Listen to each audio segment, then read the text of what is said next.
that's it. All right, everyone, for this video, let's take a break from the heavy stuff and do something a bit lighter. You know, I've made over 500 videos for Money Monster channel now, doing everything myself, writing, researching, all sorts of things. If you ask me if I'm tired, yeah, sometimes I am. If you ask if I'm bored, well, sometimes I get bored too. I get burned out every quarter. So I started thinking, what should I do? I don't want to stop making videos. I just can't, even when I don't feel like it, because it's about discipline, right? So that's why. So I went looking for ways to keep my mind fresh and super focused all the time, no matter how I feel or what's going on. I thought, hey, this is good info. I should share it with you all because it's a way to keep your body, mind, and brain able to consistently do what you need to do without stopping or giving up and still maintain the same quality. I'm getting emotional just talking about it. I don't want to stop because I know there are people like you waiting to listen. Thank you so much. And let's do this. Listeners, don't give up, and I won't back down either. Let's go. Support the videos of someone who writes so much they're about to lose their mind by scanning this QR code. Or you can easily support the site Money Monster channel. Just click. It's all set up. Leave a comment and let's chat. You can also like and share, or even better, hit that subscribe button. That way, when I upload a new video next time, we can meet again. I promise, next time it'll be more informative. So viewers are likely wondering, since I started like this, what do you actually get by watching this style of video to the end? I'd say you get everything, except anything useful. But I wouldn't make something that pointless here because I have a reputation for being informative. I know that with those tough financial topics, people feel I explain them in a way that's easy to understand. The way I usually organize things, all that structure and whatnot, well, I've already made over 500 videos like that. So for this video, I wanted to try something different to see what happens if I don't organize it, to just tell the story without any sequence. I wanted to try doing something that would make my brain work in a new way, you know? But if anyone actually wants to see me make a truly pointless channel, I've already started a new one called Sigh Happy Monster, where I force myself to go out and enjoy life by doing any kind of activity that makes me happy. Please subscribe to my other channel too. In this video, there's both useful content and some chatting, so we can get to know each other better. If you're wondering what made me start this channel, honestly, at the very beginning, in the first episode, I didn't really think about it at all. It was just like, I'm the kind of person who loves sharing my experiences, but my friends are all busy with work and family now, so no one has time to listen. I decided to talk to the camera instead. It works much better than talking to the walls. That's how this channel started. With Bitcoin hitting new all-time highs, you might wonder why it's so expensive. Today, I went to interview Top Jirayud from BitCub. Bitcoin itself isn't actually expensive. Is it the dollar that's been dropping sharply and continuously this year? If you look at the DXY index, it's already down 11%. And more importantly, there's this looming possibility of World War III. Whether it's the price of Bitcoin shooting up, yeah, it's not just Bitcoin either. Gold is surging too. Both China and Russia and central banks from all sorts of countries are stockpiling gold in their reserves. That's why it's increased this much. And there's also another important point is the EU. Normally, they only spend about 2% of their GDP on military spending. But this year, ever since Donald Trump became president of the United States, the EU has changed its policy. Military spending, which was barely at 2%, they almost didn't have enough money for it, has now increased to 5% of GDP, and no one is objecting. These three main factors show a clear trend. Given the possibility of World War III, hard assets like Bitcoin are skyrocketing. So why does this channel have to be about money and monsters? Actually, I've never told anyone this before, why it has to be monster or where monster comes from. The truth is, I once tried to be human, but man, the standards for being human are just so tough. Ever since I was a kid, I didn't really have many friends, because I was a bit slow to catch on. I couldn't tell when friends were joking or being serious, and I'd always be confused about what was real and what was just a joke. I couldn't keep up with their jokes. If everyone was laughing all day and I laughed along, don't assume I actually got it. I really didn't. I'd have to secretly go and ask the friend next to me, like, hey, what does that mean? Stuff like that. Or when I got a bit older, became more of an adult, I wanted to be successful, to be famous, to do well at work, to be talented, to be known, to make a lot of money, all that. So I'd always ask my seniors or people around me, even my parents, like, how can I become like that? But whatever standards they had, I could never meet them. I never succeeded by following what other people said was good. So I started to feel like the standards set by people, especially other people, are just so hard to reach. And when I try and I don't meet their standards, they give me feedback like, see, it's because you couldn't do it. That just makes me feel even worse. So I thought, you know what? If being human is this hard, then I'll just be a monster, a creature, whatever, like a gecko, a centipede, a tokay, or even a dragon, whatever you want to call it. But it's my own form, my own style, my own standard. And in the end, my heart can do whatever it wants. Well, I'm a monster. How are you even going to measure me? And then, let me just jump in for a second and ask, hey, you've been running this channel for a while. Were you a good student, Pry? No, I was nowhere near being a top student. Ever since I started school, as far as I can remember, I went to St. Joseph Convent School. There were about 60 students in my class, right? I'd usually rank around 34th, 15th, 10th, something like that. The range was pretty wide, but I was always in the bottom half. Because I'm someone who's both slow to catch on and has a short attention span. But the reason I can make these clips is because I go over things multiple times. Like, I'll read something once, right? Then I'll remember it better if I take notes by hand. And I'll remember it even more if I get to talk about it or explain it out loud. So every clip that comes out on my channel, Money Monster, is basically my own study notes. And it's like telling the story the way I used to when I was a kid. Because after I finish reading a book and making my short notes, I'll use them to tutor my friends, and that helps me remember even more. Now I've got an audience who listens to my short notes. Across both my channels, Black House and Red House, there are about 500,000 people. Thank you so much to everyone who tunes in. It really fulfills my dreams.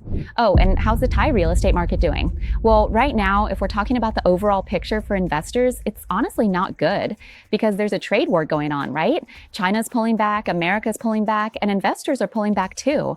So anything that's supposed to be investment for development is getting delayed across the board. That means real estate prices aren't going to go up anytime soon. But if you ask, it would be good if you're a buyer because right now, real estate prices are at what you could call a golden opportunity. I actually got this information from Koon Kim from the Kim Property Channel because Koon Kim already gave an interview on the Money Club show once before. You mentioned having something about the brain to share. Oh, right, I do. And it's actually the main reason for this clip. It's about how we should try new things. Honestly, I get so bored, just locking myself away and writing. Do you know how long it takes? Tough ones take about 8 hours. Average ones take about 2 to 4. But in total, each week, I make 3 pieces of content just for this channel. That's already at least 16 hours, not even counting sleep. But I don't just work on this channel, I also work on the Kroom Tep to Rocket channel, so I have to split my time for that too. And then there's client work as well, so part of it is like, that's it. I just end up sitting in front of the computer, holed up, writing content like that. If you ask me if I ever get bored, of course I do, right? So I thought I need to find a way to do something to refresh my mind. Because the more I sit curled up, forcing myself to come up with ideas, the less I can actually think. And I came across something. The best way to stimulate your brain is to stimulate the hippocampus. It's right in the center of the brain. And the way to stimulate it is quite simply and effectively by moving your body, engaging in regular physical exercise. That can create oxygen bubbles, which are called bubble baths.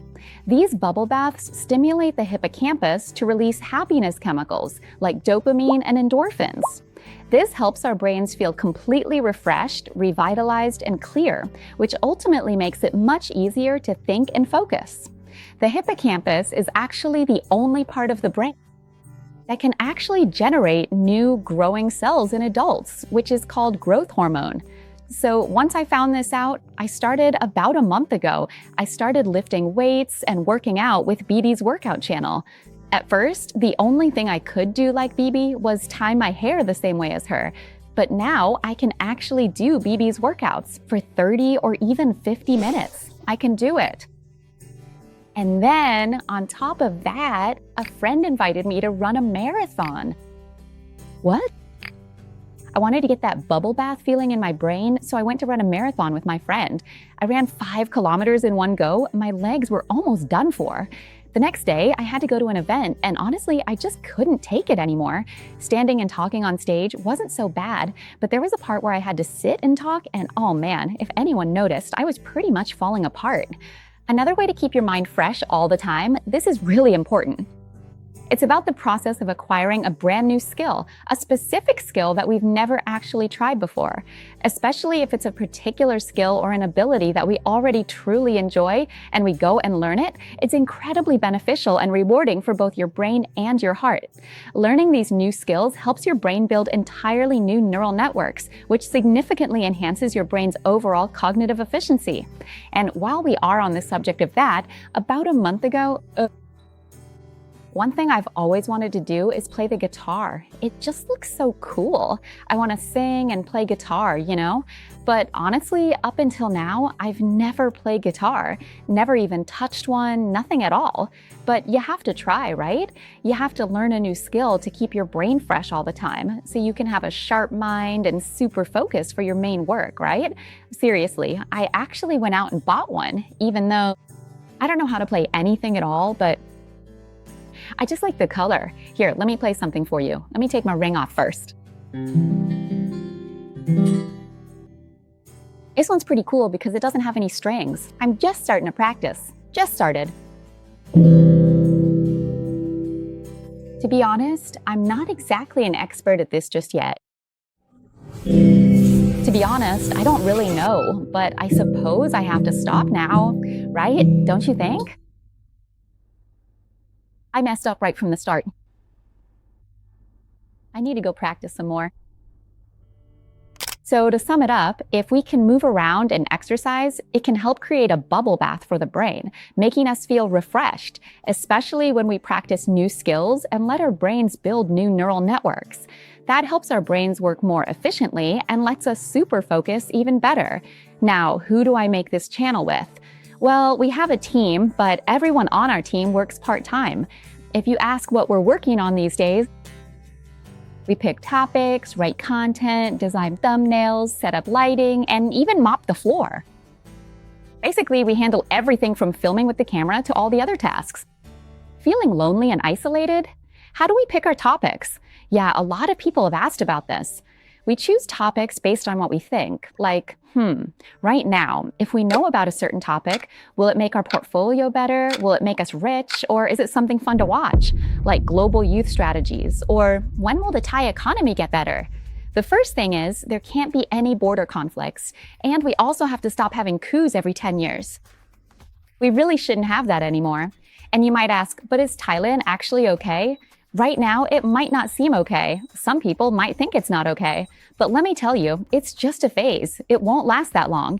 Because right now, Thai stocks have dropped a lot, right? So the answer is, Thai stocks really aren't growing. They're not expanding. But do you know what the upside is when companies aren't growing? The upside is, if a company isn't growing, what are they going to do with their money? They'll pay it out as dividends. So right now, Thai stocks, the ones that pay good dividends and whose prices have dropped a lot, you can scoop them up. We just collect the dividends, but don't expect them to grow. But if you ask, what if Thailand doesn't adopt AI at all, doesn't use any technology, and can't keep up with anyone in terms of high technology, how are we going to live? How will our quality of life be? Don't forget, Thailand has mountains, seas, rivers, and waterfalls, and we also have excellent healthcare, even if, right now, foreign tourists aren't coming to Thailand. But our natural resources, mountains, seas, rivers, are still here, right? That means Thailand can be one of the best longevity hubs or wellness hubs in the world. And we have food that not every country in the world has, like Thailand does. So if you're thinking about long-term investment in Thailand, this is the way to go. If not dividend stocks, then something in wellness. Or healthcare. How do I decide what clothes to wear in each video? I let the feeling take me there. Before, I always wondered, hey, if I buy this kind of outfit, where would I even wear it? But now it's so much better. Ever since I started this channel, I feel like, hey, I can buy this now because I can wear it for work, so it's all good. It's an excuse, which there's something Champu Araya once said that really stuck with me since I was a teenager. She said, when we dress up, we just keep adding things. If we feel like, hey, it doesn't quite match yet, just add more. Eventually, it'll all link together. Go for it. Make the earrings bigger, the necklace chunkier, pile on more clothes. Eventually, it'll all come together. And if you ask, does it take a long time to get dressed? Honestly, not really, because I only focus on the top half. That's it. On the bottom, I can just wear my usual loose pants, and someone will still... People ask, hey, if you dress up this much, doesn't it make you look less credible? Why? Just because of the clothes? Does that mean I shouldn't be taken seriously? Honestly, I do think about credibility too. So sometimes I just throw on any shirt and then add a tie. Just let it hang there to give off that I'm wearing a tie vibe. That alone makes me look credible, right? But honestly, I just want to shout out to the whole world. Can we please stop judging people by their packaging? People have knowledge, dedication, and ability. And we also look for references to back up our information, to show where it comes from and all that. Even if I wear a skirt that goes all the way down to the end of the street, that shouldn't make people trust us any less, right? Now, about US stocks, especially index stocks like the S&P 500, will they still keep doing well like before? Honestly, if you're not comfortable picking individual stocks, just buy an index fund like the S&P 500. There's nothing wrong with that. You can totally do it. But there's one risk I want to FYI you about. 20 years ago, the world had about 2 billion people. Now, our world has around 7 to 8 billion people.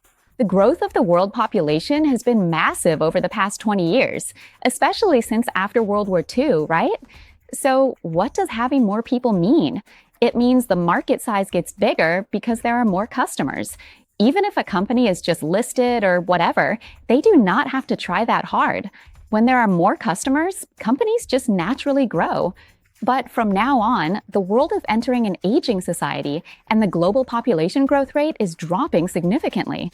So over the next 20 years, the world population won't increase fourfold like it did in the past 20 years. Over the past 20 years, the S&P 500 has delivered an average annual return of 10%. But looking ahead to the next 20 years, will the S&P 500 perform that well? It might still do well, but the growth of the S&P 500 probably won't be as high as 10% per year like it was in the past 20 years, because the number of customers will decrease. It's the same situation for the index in Thailand as well, because in Thailand right now, Thailand has already entered an aging society, which means that 20% of the Thai population is over 60 years old. But in the next 5 years, we won't just be an aging society, we'll become a super aged society. In 5 years, those who are 60 now will be 65, and this will result in a significant decrease in the working age population in Thailand. And as a result, economic indices in Thailand will become even harder to grow. Now, what about China's economy? Is domestic consumption going to keep getting worse like this? Actually, when we talk about China's economy, it can be clearly divided into two levels. The first is the high technology sector, where China is now extremely advanced. China is no longer just copying technology and making it cheaper. They're becoming innovators, creators, and pioneers themselves. That's because right now, China has a huge middle-class population, and it's expected to keep growing. So the current real estate problem in China, where housing prices are down about 3%, well, Chinese Premier Li Qiang has said that the real estate issue will only be a short to medium-term problem. That's because moving forward, the population rate will More and more middle-class Chinese are relocating to the capital cities, and eventually, the current oversupply of housing will reach a point of equilibrium. In the end, there will actually be a shortage of available housing for the population, and housing prices will rise again. When that happens, China's domestic consumption problem will naturally ease on its own. You might ask how much I like finance to have started this channel and made over 500 videos. Truth is, I don't like finance that much. I just like money. When I'm bored, I take a nap. If I feel burned out, maybe I'll try putting on some lipstick. In this video, we've gotten to know each other better. This is one way I develop my mind, making videos in a new style where nothing is in order or connected. I feel sorry for the editor working on this. And if you ask if I feel sorry for the viewers, well, I find you all endearing. If you've made it this far, thank you.